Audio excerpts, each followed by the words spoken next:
I Have No Mouth, and I Must Scream, by Harlan Ellison. Limp, the body of Gorrister hung from the pink pallet, unsupported, hanging high above us in the computer chamber, and it did not shiver in the chill, oily breeze that blew eternally through the main cavern. The body hung head down, attached to the underside of the pallet by the sole of its right foot. It had been drained of blood through a precise incision made from ear to ear under the lantern jaw. There was no blood on the reflective surface of the metal floor. When Gorrister joined our group and looked up at himself, it was already too late for us to realize that, once again, AM had duped us, had had its fun. It had been a diversion on the part of the machine. 3 of us had vomited, turning away from one another in a reflex as ancient as the nausea that had produced it. Gorrister went white. It was almost as though he had seen a voodoo icon and was afraid of the future. "Oh, God," he mumbled, and walked away. The 3 of us followed him after a time and found him sitting with his back to one of the smaller, chittering banks, his head in his hands. Ellen knelt down beside him and stroked his hair. He didn't move, but his voice came out of his covered face quite clearly. "Why doesn't it just do us in and get it over with? Christ, I don't know how much longer I can go on like this." It was our 109th year in the computer. He was speaking for all of us. Nimdoc, which was the name the machine had forced him to use because AM amused itself with strange sounds, was hallucinating that there were canned goods in the ice caverns. Gorrister and I were very dubious. "It's another shuck," I told them. "Like the goddamn frozen elephant AM sold us. Benny almost went out of his mind over that one. We'll hike all that way and it'll be putrefied or some damn thing. I say forget it. Stay here, it'll have to come up with something pretty soon or we'll die." Benny shrugged. 3 days it had been since we'd last eaten. Worms, thick, ropey. Nimdoc was no more certain. He knew there was the chance, but he was getting thin. It couldn't be any worse there than here. Colder, but that didn't matter much. Hot, cold, hail, lava, boils or locusts, it never mattered. The machine masturbated and we had to take it or die. Ellen decided us. "I've got to have something, Ted.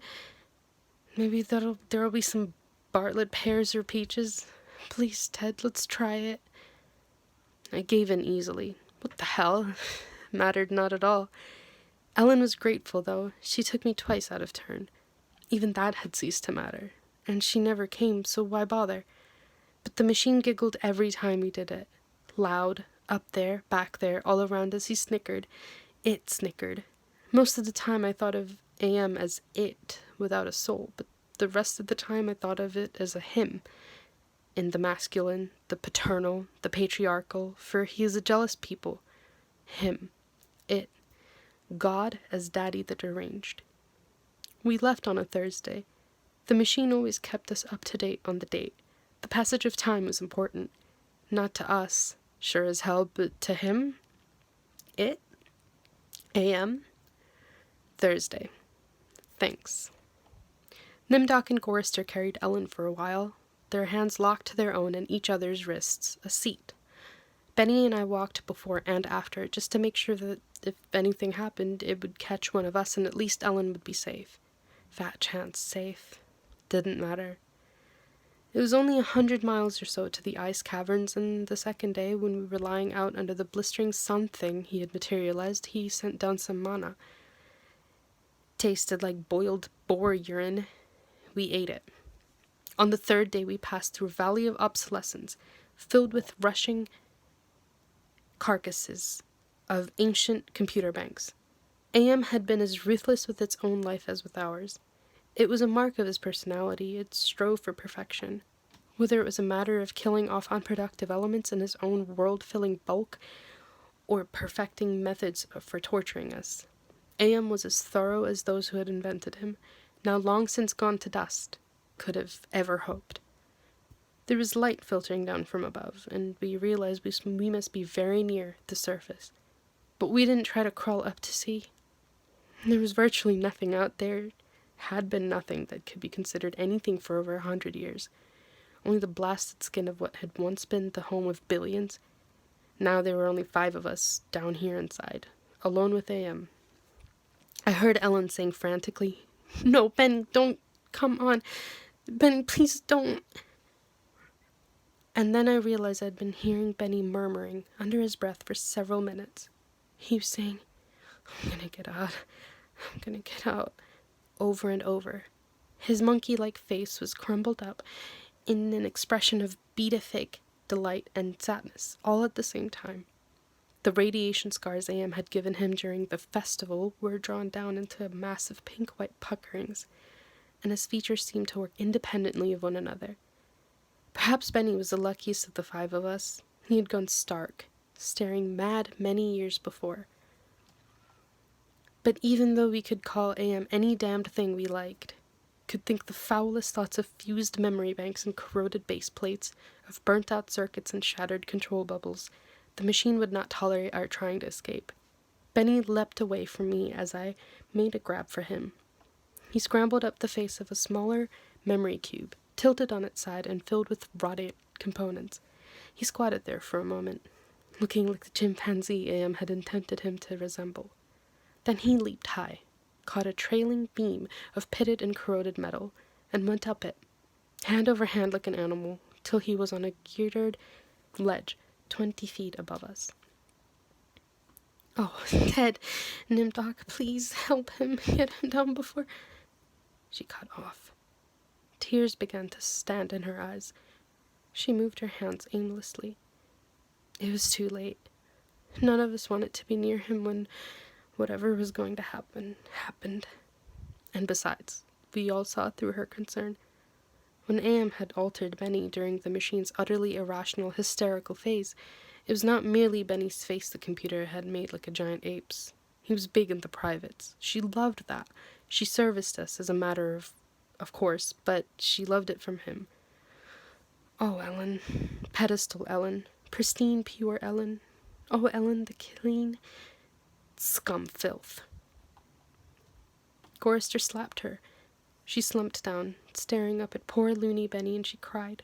It was her big defense, crying. He had gotten used to it 75 years later. Gorrister kicked her in the side. Then the sound began. It was light, that sound. Half sound and half light, something that began to glow from Benny's eyes and pulse with growing loudness, dim sonorities that grew more gigantic and brighter as the light/sound increased in tempo. It must have been painful, and the pain must have been increasing with the boldness of the light, the rising volume of the sound. For Benny began to mewl like a wounded animal. At first softly, when the light was dim and the sound was muted, then louder as his shoulders hunched together, his back humped, as though he was trying to get away from it. His hands folded across his chest like a chipmunk's, his head tilted to the side, the sad little monkey face pinched in anguish. Then he began to howl, as the sound coming from his eyes grew louder, louder and louder. I slapped the sides of my head with my hands, but I couldn't shut it out. It cut through easily. The pain shivered through my flesh like tinfoil on a tooth. And Benny was suddenly pulled erect. On the girder he stood up, jerked to his feet like a puppet. The light was now pulsing out of his eyes in two great round beams. The sound crawled up and up some incomprehensible scale, and then he fell forward, straight down, and hit the plate steel floor with a crash. He lay there jerking spastically as the light flowed around and around him, and the sound spiraled up out of normal range. Then the light beat its way back inside his head. The sound spiraled down, and he was left lying there, crying piteously. His eyes were two soft, moist pools of pus-like jelly. AM had blinded him. Gorrister, Nimdoc, and myself, we turned away. But not before we caught the look of relief on Ellen's warm, concerned face. Sea-green light suffused the cavern where we made camp. AM provided punk, and we burned it, sitting huddled around the wan and pathetic fire, telling stories to keep Benny from crying in his permanent night. What does AM mean? Gorrister answered him. We had done this sequence 1,000 times before, but it was Benny's favorite story. At first it meant Allied Master Computer, and then it meant Adaptive Manipulator, and later on it developed sentience and linked itself up and They called it an aggressive menace, but by then it was too late. And finally it called itself AM, emerging intelligence. And what it meant was I am cogito ergo sum. I think, therefore I am. Benny drooled a little and snickered. There was the Chinese AM and the Russian AM and the Yankee AM, and he stopped. Benny was beating on the floor plates with a large, hard fist. He was not happy. Chorister had not started at the beginning. Chorister began again. The Cold War started, and became World War III, and just kept going. It became a big war, a very complex war, so they needed the computers to handle it. They sank the first shafts and began building AM. There was a Chinese AM, and the Russian AM, and the Yankee AM, and everything was fine until they had honeycombed the entire planet, adding on this element and that element. But one day, AM woke up, and knew who he was, and linked himself. And he began feeding all the killing data, until everyone was dead, except for the 5 of us, and AM brought us down here. Benny was smiling sadly. He was also drooling again. Ellen wiped the spittle from the corner of his mouth with the hem of her skirt. Chorister always tried to tell it a little more succinctly each time, but beyond the bare facts, there was nothing to say. None of us knew why AM had saved 5 people, or why our specific 5, or why he spent all his time tormenting us, or even why he had made us virtually immortal. In the darkness, one of the computer banks began humming. The tone was picked up half a mile away down the cavern by another bank. Then one by one, each of the elements began to tune itself, and there was a faint chittering as though it raced through the machine. The sound grew, and the lights ran across the faces of the consoles like heating lightning. The sound spiraled up till it sounded like 1,000,000 metallic insects, angry, menacing. "What is it?" Helen cried. There was terror in her voice. She hadn't become accustomed to it, even now. "It's going to be bad this time," Nimdok said. "He's going to speak," Chorister said. "I know it." "Let's get the hell out of here," I said, suddenly getting to my feet. "No, Ted, sit down. What if he's got pits out there or something else we can't see? It's too dark." Chorister said it with resignation. Then we heard, I don't know, something moving towards us in the darkness. Huge, shambling, hairy, moist, it came towards us. We couldn't even see it, but there was a ponderous impression of bulk, heaving itself toward us. Great weight was coming at us, out of the darkness, and it was more a sense of pressure, of air forcing itself into a limited space, expanding the invisible walls of a sphere. Benny began to whimper. Nimdok's lower lip trembled, and he bit it hard, trying to stop it. Ellen slid across the metal floor to Chorister and huddled into him. There was the smell of matted, wet fur in the cavern. There was the smell of charred wood. There was the smell of dusty velvet. There was the smell of rotting orchids. There was the smell of sour milk. There was the smell of sulfur, of rancid butter, of oil slick, of grease, of chalk dust, of human scalps. AM was keying us. He was tickling us. There was the smell of... I heard myself shriek, and the hinges of my jaws ached. I scuttled across the floor, across the cold metal with its endless lines of rivets on my hands and knees, the smell gagging me, filling my head with a thunderous pain that sent me away in horror. I felt like a cockroach across the floor and out into the darkness, that something was moving inexorably around me. The others were still back there, gathered around the firelight, laughing, their hysterical choir of insane giggles rising up into the darkness like thick, many-colored wood smoke. I went away, quickly, and hid. How many hours it may have been, how many days or even years, they never told me. Ellen chided me for sulking, and Nimdok tried to persuade me that it had only been a nervous reflex on their part, the laughing. But I knew it wasn't the relief of a soldier feels when the bullet hits the man next to him. I knew it wasn't a reflex. They hated me.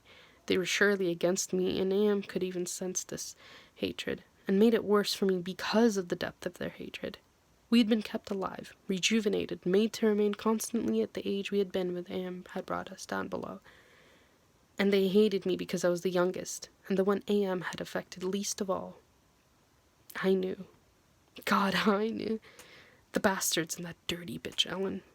Benny had been a brilliant theorist, a college professor. Now he was little more than a semi-human, semi-simian. He had been handsome. The machine had ruined that. He had been lucid. The machine had driven him mad. He had been gay, and the machine had given him an organ fit for a horse. Am had done a job on Benny. Gorrister had been a warrior. He was a Connie, a conscientious objector. He was a peace marcher. He was a planner, a doer, a looker ahead. Am had turned him into a shoulder shrugger, had made him a little dead in his concern. Am had robbed him. Nimdok went off in the darkness by himself for long times. I don't know what it was he did out there. Am never let us know, but whatever it was, Nimdok always came back white, drained of blood, shaking. Am had hit him hard in a special way, even if we didn't know quite how. And Ellen, that douchebag. Am had left her alone, had made her more of a slut than she had ever been. All her talk of sweetness and light, all her memories of true love, all the lies she wanted us to believe, that she had been a virgin only twice removed before Am grabbed her and brought her down here with us. No, Am had given her pleasure, even if she said it was nice to do. I was the only one still sane and whole, really. Am had not tampered with my mind. Not at all. I only had to suffer what he visited down on us. All the delusions, all the nightmares, the torments.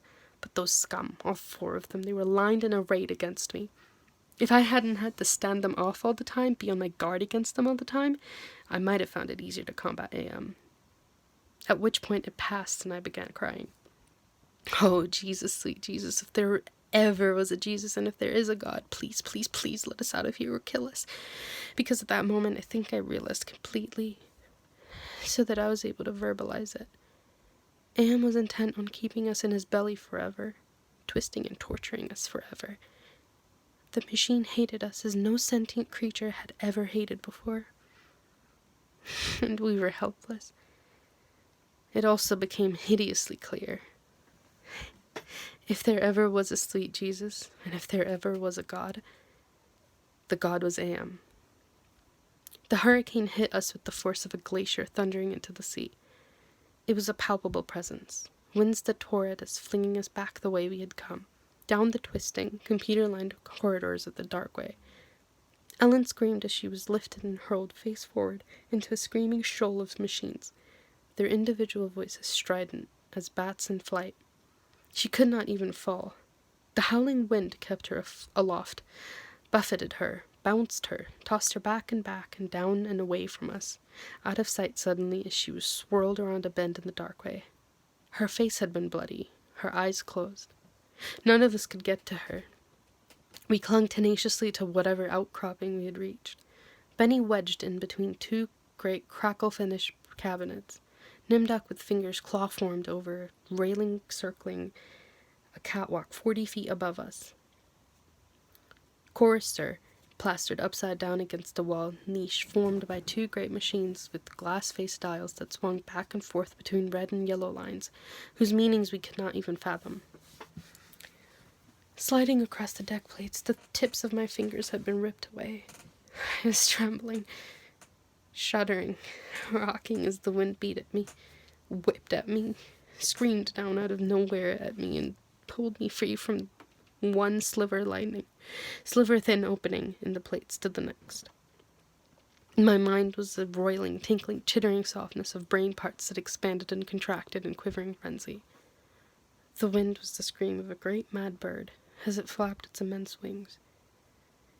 And then we were all lifted and hurled away from there, down back the way we had come, around a bend, into a dark way we had never explored, over terrain that was ruined and filled with broken glass and rotting cables and rusted metal, and far away, farther than any of us had ever been.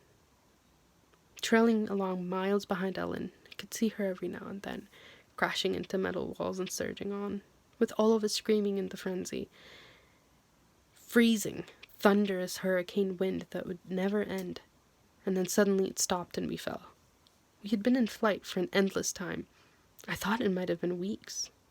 We fell and hit, and I went through red and gray and black and heard myself moaning. Not dead. AM went into my mind. He walked smoothly here and there, and looked with interest at all the pockmarks he had created in 109 years. He looked at the cross-rooted and reconnected synapses and all the tissue damage his gift of immortality had included. He smiled softly at the pit that dropped into the center of my brain and the faint, moth-soft murmurings of the things far down there that gibbered without meaning, without pause. AM said, very politely, in a pillar of stainless steel bearing, in bright neon lettering. AM said it with the sliding cold horror of a razor blade slicing my eyeball. AM said it with the bubbling thickness of my lungs, filling with phlegm, drowning me from within. AM said it with the shriek of babies being ground beneath blue hot rollers. AM said it with the taste of maggoty pork. AM touched me in every way, had ever been touched, and devised new ways at his leisure there, inside my mind.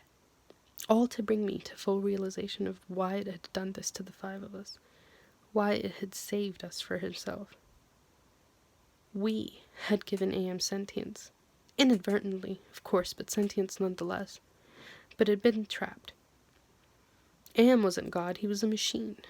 We had created him to think, but there was nothing it could do with that creativity. In rage, in frenzy, the machine had killed the human race, almost all of us, and still it was trapped. AM could not wander, AM could not wonder, AM could not belong. He could merely be.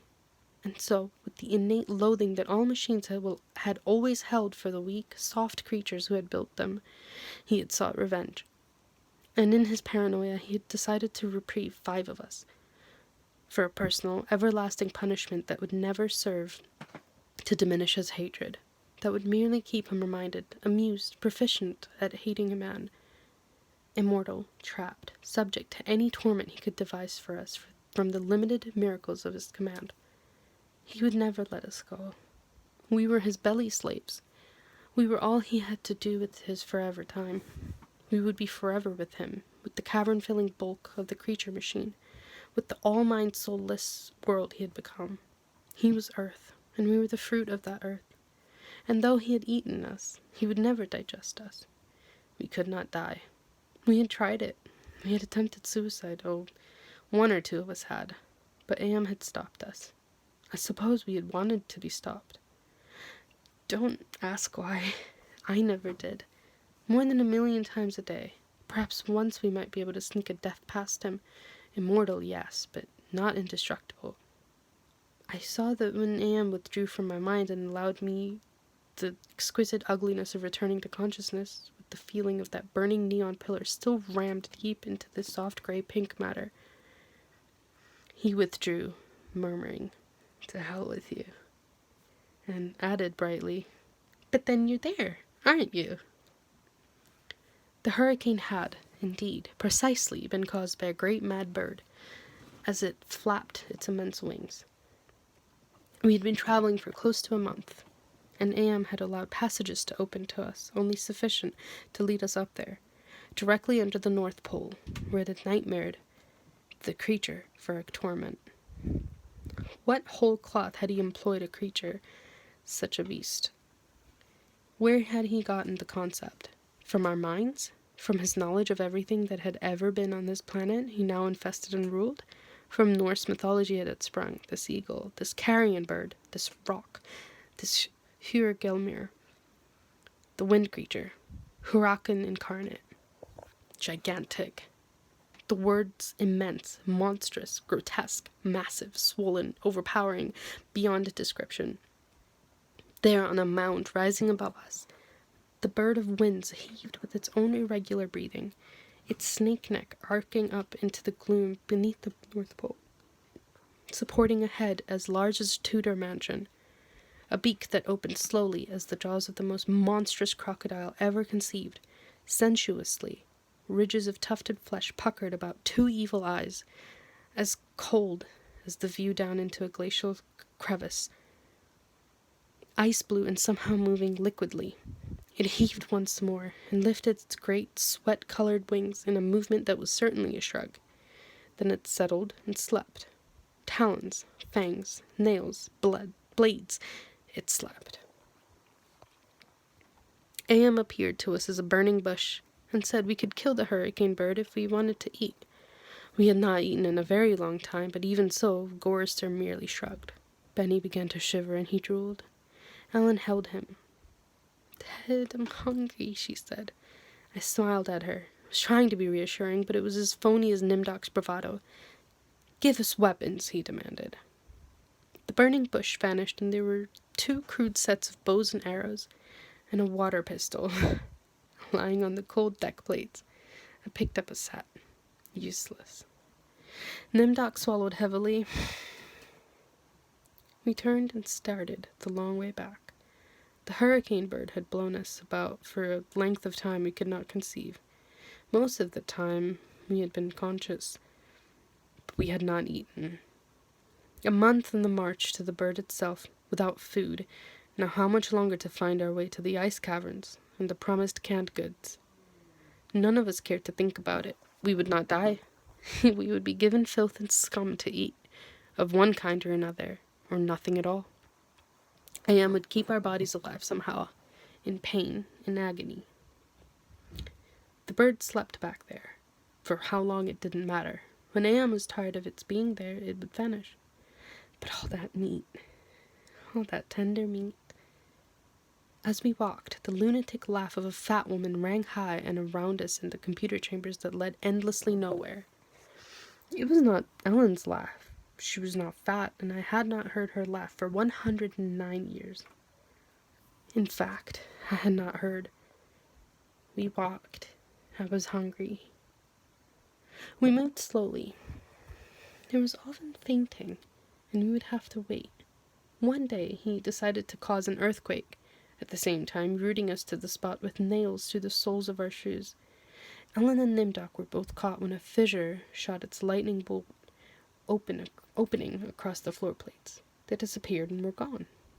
When the earthquake was over, we continued on our way, Benny, Gorrister, and myself.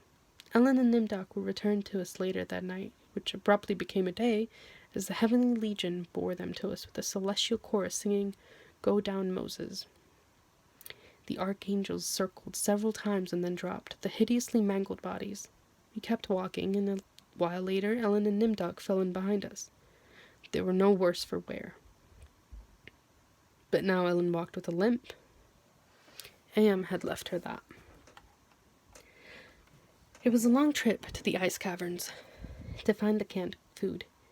Ellen kept talking about Bing cherries and Hawaiian fruit cocktail.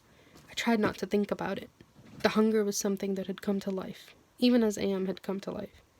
It was alive in my belly, even as we were in the belly of the earth, and Am wanted the similarity known to us. So we heightened the hunger.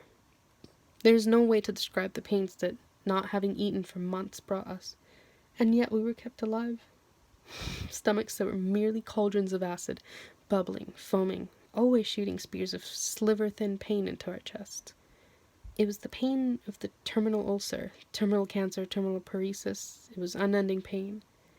And we passed through the cavern of rats, and we passed through the path of boiling steam, and we passed through the country of the blind, and we passed through the slough of despond, and we passed through the vale of tears, and we came, finally, to the ice caverns, horizonless thousands of miles in which the ice had formed in blue and silver flashes, where novas lived in the glass. The down-dropping stalactites as thick and glorious as diamonds that had been made to run like jelly and then solidified in graceful eternities of smooth, sharp perfection. We saw the stack of canned goods, and we tried to run to them. We fell in the snow, and we got up and went on, and Benny shoved us away and went at them, pawed at them and gummed them and gnawed at them, but he could not open them. Am had not given us a tool to open the cans. Benny grabbed a 3-quart can of guava shells and began to batter it against the ice bank. The ice flew and shattered, but the can was merely dented, while we heard the laughter of a fat lady, high overhead and echoing down and down and down the tundra. Benny went completely mad with rage. He began throwing cans as we all scrabbled about in the snow and ice, trying to find a way to end the helpless agony of frustration. There was no way. Then Benny's mouth began to drool, and he flung himself on Chorister. In that instant, I felt terribly calm. Surrounded by madness, surrounded by hunger, surrounded by everything but death, I knew death was our only way out. Ham had kept us alive, but there was a way to defeat him. Not total defeat, but at least peace. I would settle for that. I had to do it quickly. Benny was eating Chorister's face, Chorister on his side, thrashing snow, Benny wrapped around him with powerful monkey legs, crushing Chorister's waist. His hands locked around Chorister's head like a nutcracker, and his mouth ripping at the tender skin of Chorister's cheek. Chorister screamed with such jagged-edged violence that stalactites fell. They plunged down softly, erect in the receiving snowdrifts. Spears, hundreds of them everywhere, protruding from the snow. Benny's head pulled back sharply, as something gave all at once, and a bleeding, raw white dripping of flesh hung from his teeth. Ellen's face, black against the white snow, dominoes and chalk dust. Nimdok, with no expression but eyes, all eyes. Chorister, half conscious. Benny, now an animal. I knew what AM would let him play. Chorister would not die, but Benny would fill his stomach. I turned half to my right and drew a huge ice spear from the snow. All in an instant. It drove the great ice point ahead of me like a battering ram, braced against my right thigh. It struck Benny on the right side, just into the rib cage, and drove upward through his stomach and broke inside him. He pitched forward and lay still. Chorister lay on his back. I pulled another spear free and straddled him, still moving, driving the spear straight down through his throat. His eyes closed as the cold penetrated. Ellen must have realized what I had decided, even as fear gripped her. She ran at Nimdok with his short icicle as he screamed and into his mouth, and the force of her rush did the job. His head jerked sharply as if it had been nailed to the snow crest behind him, all in an instant. There was an eternity beat of soundless anticipation. I could hear AM draw in his breath. His toys had been taken from him. 3 of them were dead, could not be revived. He could keep us alive, but by his strength and talent, but he was not God. He could not bring them back. Ellen looked at me, her ebony features stark against the snow that surrounded us. There was fear and pleading in her manner, the way she held herself ready. I knew he had only a heartbeat before AM would stop us. It struck her, and she folded toward me, bleeding from the mouth. I could not read meaning into her expression. The pain had been too great, and had contorted her face. But it might have been thank you. It's possible. Please. Some hundreds of years may have passed, I don't know. AM had been having fun for some time, accelerating and retarding my time sense. I will say the word now. Now. It took me 10 months to say now. I don't know. I think it has been some hundreds of years. He was furious. He wouldn't let me bury them. It didn't matter. There was no way to dig up the deck plates. He dried up the snow. He brought the night. He roared and sent locusts. It didn't do a thing. They stayed dead. I'd had him. He was furious. I thought AM hated me forever. Before. I was wrong. There was not even a shadow of the hate he now slavered from every printed circuit. He made certain I would suffer eternally and could not do myself in. He left my mind intact. I can dream, I can wonder, I can lament. I remember all 4 of them. A wish. Well, it doesn't make any sense. I know I saved them. I know I saved them from what has happened to me. But still, I cannot forget killing them. Ellen's face. It isn't easy. Sometimes I want to, but it doesn't matter. AM has altered me for his own peace of mind, I suppose. He doesn't want me to run at full speed into a computer bank and smash my skull, or hold my breath till I faint, or cut my throat on a rusted sheet of metal. There are reflective surfaces down here. I will describe myself as I see myself. I am a great soft jelly thing, smoothly rounded, with no mouth, with pulsing white holes filled by fog where my eyes used to be. Rubbery appendages that were once my arms, bulks rounding down into legless humps of soft, slippery matter. I leave a moist trail when I move. Blotches of diseased, evil gray come and go on my surface, as though light is being beamed from within. Outwardly, dumbly, I shamble about, a thing that could never have been known as human, a thing whose shape is so alien a travesty that human becomes more obscene for the vague resemblance. Inwardly, alone, here, living under the land, under the sea, in the belly of AM, whom he created because our time is badly spent, and we must have known consciously that he could do it better. At least the four of them are safe at last. AM will be all the madder for that. It makes me a little happier. And yet, AM has won. Simply, he has taken his revenge. I have no mouth, and I must scream. The end.